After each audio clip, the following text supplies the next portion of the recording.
예수님은 그리스도이십니다. 그리스도는 선지자, 제사장, 왕으로서의 사역을 감당하시는 일을 그리스도라고 하죠. 그래서 예수님은 이 땅에 오셔서 선지자요 제사장으로서 회당에서 가르치시고 천국 복음을 전파하셨고 또 모든 병과 약한 것들을 고치셨습니다. 그리고 마지막에 왕으로서 모든 인생들 앞에 선포되어지시기 위해 예루살렘에 입성하셨죠. 그리고 그 왕되심의 모습을 성전, 즉 왕궁을 청결하게 하시는 것으로 나타내 보이셨고 하나님의 법을 이루시기 위해 끝까지 자신에 대한 그 말씀에 따라 순종하신 것이죠. 그런데 예수님을 그리스도로 인정하지 않는 자들은 이러한 예수님을 신성 모독하였다라는 죄목을 붙여서 예수님을 십자가에 못 박아 죽여버린 것입니다. 그로 인해 저들은 자신들의 목적을 성취한 것이라 라고 생각을 했겠죠. 그런데 우리가 어제 보았던 것처럼 그들이 예수님을 십자가에 못 박혀 죽이기까지 할 때에 옷을 벗기고 홍포를 입히고 또 가시관을 엮어서 그 머리에 씌우고 갈대를 그 오른손에 들리고 그 앞에서 무릎을 꿇고 했던 그런 모든 행동들, 또 십자가상에 유대인의 왕 예수라 하는 죄패를 그들이 쓴 것은 진정 예수님께서 왕이시다라는 것을 반증해 보여주는 사건이라는 거죠. 저들은 예수님을 희롱하고 조롱하기 위해서 한 행동들이지만 결국 예수님이 만왕의 왕 되신다라는 것을 그들의 어리석은 행동을 통해 나타나 보여진 사건이다 라고 할 수 있습니다. 그래서 결국 예수님은 저들에 의해 십자가에서 죽임을 당하십니다. 실질적으로 예수님께서 이 땅에 오셔서 행하셨던 그 모든 일들은 살리시기 위함이죠. 구원하시기 위함입니다. 가르치신 것도 그렇고 병든 것도 고쳐주셨던 그 모든 일들이 우리 인생을 구원하시기 위함이라는 거죠. 그래서 예수님께서는 이 땅에 오셔서 그러한 일들을 행하심으로 다른 사람들은 구원하셨습니다. 42절 그들의 입을 통해서 이야기하죠.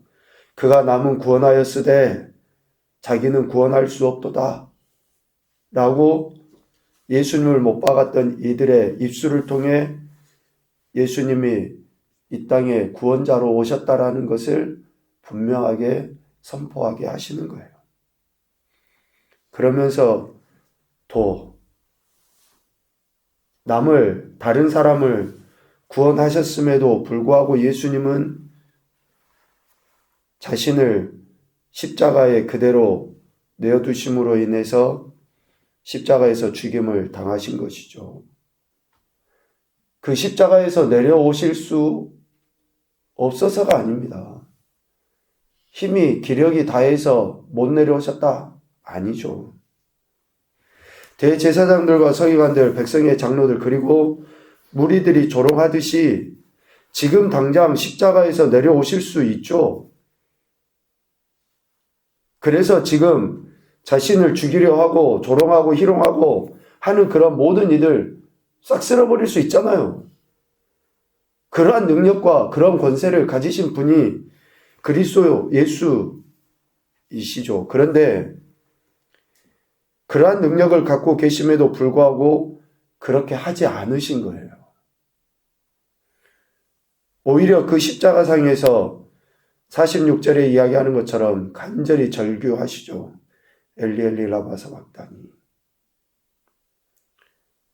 충분하게 내려오실 수 있고 얼마든지 사람들의 조롱에 맞춰서 그러한 일들을 하실 수 있음에도 불구하고 예수님은 내려오시지 아니하시고 십자가에서 절규하시면서, 그런데 여러분 이 문구를 가만히 보면 나의 하나님 어찌하여 나를 버리셨나이까 라고 표현되지만 본질은 뭡니까? 하나님이신 그분이 자기 자신을 스스로 버린 거예요. 하나님이 버리신 게 아니라 하나님이신 예수님께서 자기 자신을 스스로 그렇게 버리신 것이다 라는 거죠.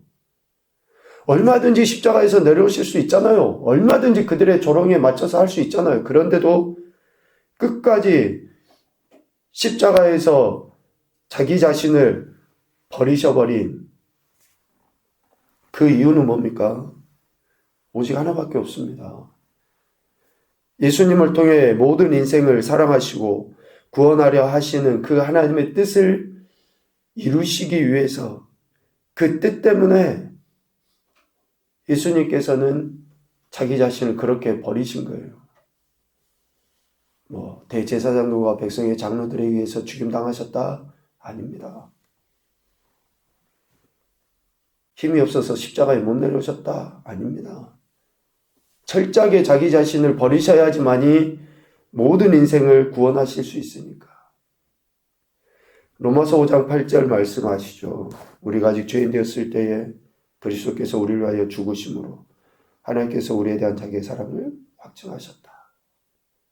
그러니까 죽으셔야지만이 될 그 사명은 하나님께서 모든 인생을 사랑하신다라는 것을 아시기 때문에 끝까지 그렇게 하신 것이다 라는 거죠. 우리 인생을 구원할 수 있는 최종의 방법은 하나님이신 예수님, 죄 없으신 예수님, 이 값을 치러야 하기 때문에 자기 스스로를 버리신 것이다 라는 것입니다. 조롱하듯이 그들이 이야기했죠. 자결하는가 보다. 예수님의 죽임 당하시면 자결이 아닙니다. 자기 자신을 스스로 버리신 것이긴 하지만 스스로 죽은 게 아니에요. 죽임을 당하신 것. 그래서 수요일날 저녁에도 이야기했던 것처럼 예수님의 고난 파스코라는 이 단어는 우리 인간에게는 붙일 수 없고 오직 예수님에게만 붙일 수 있어요. 죽임 당하심. 이렇게 예수님께서는 모든 인생을 위하여 스스로를 내버리시고 죽임을 당하십니다. 그 죽으심을 대하는 사람들의 태도를 오늘 본문의 말씀을 보면 알 수 있어요. 예수님께서 십자가에서 죽으셨죠. 50절에 보니까 영혼이 떠나셨다. 예수님의 죽으심으로 인해서 즉 예수님의 영혼이 떠나시고 나니까 어떤 현상이 일어납니까? 51절, 52절 성소의 휘장 위로부터 아래까지 찢어져 둘이 되고 땅이 진동하며 바위가 터지고 무덤들이 열리고 자던 성도의 몸이 많이 일어나게 됐다. 이런 현상을 가까이에서 봤던 54절에 백부장과 및 함께 예수를 지키던 자들은 그 현상을 보고 심히 두려워하죠. 그리고 진실로 하나님의 아들이었다 라고 고백을 합니다. 이전에는 예수님을 죽이는 일에 앞장섰고 참여했던 자들 아닙니까? 그런데 예수님의 죽으심과 또 그에 따른 현상을 보고 이전의 행동과는 다른 모습을 고백을 해요. 현상을 보고라도 고백하니까 그나마 다행이긴 합니다. 이런 상황을 보고 그나마 예수님이 유대인의 왕이시다, 하나님의 아들이시다 라고 고백한 것만으로도 그나마 나은지 모르겠어요. 또 한 사람이 나오죠. 사람들이 55절, 56절 이하에 예수를 섬기며 갈릴리에서부터 따라온 많은 여자들에 대한 이야기를 합니다. 그리고 61절에 그 여인들은 끝까지 예수님의 무덤을 향해 앉아 있었다라고 이야기하죠. 예수님께서 사셨던 그 공적인 삶을 통해 예수님이 그리스도이심을 확신한 여인들.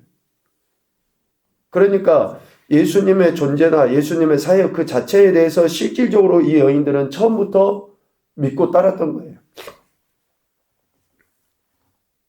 지금 예수님의 죽으심으로 인해서 나타난 현상과는 상관없이 여전히 신실하게 처음부터 예수님에 대한 믿음을 가지고 따라가는 그러한 여인들의 모습인 것이죠. 예수님을 믿는 이러한 모습들을 여전히 보이려고 한 겁니다. 그런데 여기에는 또 다른 걸림이 있죠. 여인들에게는. 예수님의 제자들도 마찬가지지만 예수님을 믿고 따르는 사람들까지 당시에 저들이 어떻게 하려고 했습니까? 다 같이 잡아 죽이려고 했던 거예요. 그럼에도 불구하고 여인들은 예수님께 대한 믿음, 예수님을 죽이려 했던 자들의 그런 공권력에 관계없이 여전히 예수님에 대한 헌신적인 사랑을 보인 거죠. 앞서 54절에 나온 자들과는 좀 대조적인 모습을 보입니다. 그리고 또 한 사람이 나옵니다. 아리마대 부자 요셉. 그는 바위 속에 판 자기 새 무덤에 예수님의 시체를 가져다가 놓고 세마포로 쌓아두죠. 57절부터 60절까지 이야기합니다. 그는 존경받는 공회원이고 하나님 나라를 기다리는 자다라고 마가복음 15장에서는 설명하고 있습니다. 그러니까 실질적으로 지금까지는 자신의 어쩌면 정체성을 드러내지 못한 게 아니라 아는 거죠. 예수님이 죽임당하시 이전까지는 그러한 자신의 정체성을 드러내지 않았어요. 그런데 예수님이 죽임당하시고 나니 비로소 그때서야 자신의 정체성을 드러내게 된 거죠. 예수님께서 십자가에 죽임당한 후 나타난 그런 현상으로 인해 담대하게 자기 자신을 드러내 보인 것이다 라고 할 수 있을 것 같습니다. 그래서 이 세 부류의 사람들을 통해서 확신을 갖죠. 어떤 확신입니까? 예수님께서 죽으심으로 인해 영적으로 죽었던 이들을 살아나는구나. 영적으로 자기 자신에 대한 그러한 정체성도 드러내지 못하고 믿음을 표현하지 못했던 이들이나 또 전혀 죽이려고 했던 이들이 완전히 바뀌어서 예수님을 고백하는 그러한 모습들이나 또 처음부터 예수님을 믿고 따랐던 여인들에 대해서 보다 분명한 확신을 갖도록 하신 것, 이러한 모든 것들은 예수님의 죽으심으로 인해서 실질적으로 나타나는 현상이죠. 바위가 터지고 성전 휘장이 찢어지고 하는 그게 예수님의 죽으심으로 인해서 나타나는 현상이 아니라 진짜 현상은 뭐가 돼야 됩니까? 예수님을 믿게 되고 그 믿음으로 말미암아 저들의 영이 살게 되는 그런 현상이어야 한다는 것이죠. 영적으로 죽은 이들을 살리는 계기가 된 겁니다. 단순히 예수님의 죽으심은 하나의 현상이 아니라 가고 오는 모든 세대를 살리는 하나님의 사랑의 완성이라고 할 수 있습니다. 그런데 참 안타까운 일들이 계속 있는 거죠. 그럼에도 불구하고 예수님을 거역한 인생들, 끝까지 거역한 인생들, 메시아로서 구원자와 왕 되심을 거부한 인생들은 여전히 자신들의 신념을 포기하지 않습니다.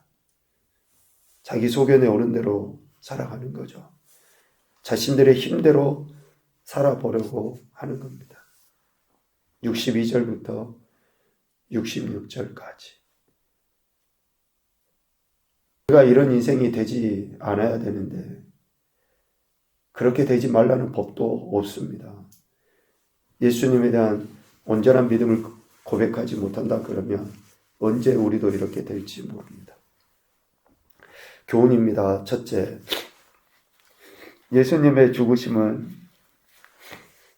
철저하게 자기 자신을 포기하신 하나님의 사랑이다. 철저하게 자기 자신을 포기하신 하나님의 사랑입니다. 두 번째, 예수 그리스도께 대한 신앙 고백이 상황에 의한 고백이 되지 않아야 한다. 상황에 의한 고백이 되지 않아야 한다. 세 번째, 그리스도인의 정체성에 합당한 삶을 사는 것이 구원받음에 대한 최상의 태도이다. 예수님은 죽기까지 하시면서 우리를 살리시고 구원해 주셨는데 우리가 구원받은 것에 대한 태도, 감사, 찬양, 기도, 말씀, 예배 모든 것들이 구원받았기 때문에 나타날 수 있는 것이고 그로 인해서 하나님을 영어롭게 하며 영광 올려드리는 것이 예수님의 십자가에 대한 어쩌면 우리 인간의 도리가 아닌가라는 그런 생각을 해보게 됩니다. 오늘 예수님께서는 십자가에 못 박혀 죽임당하십니다. 모든 인생, 아니죠. 나를 위해서 그렇게 하신 그 하나님의 사랑을 기억하고 오늘도 그리스도인이라는 정체성을 가지고 이 마지막 때에 아버지 영광을 위해서 십자가에 합당한 삶을 살아내는 저와 여러분 되시기를 주님의 이름으로 축복합니다. 아멘.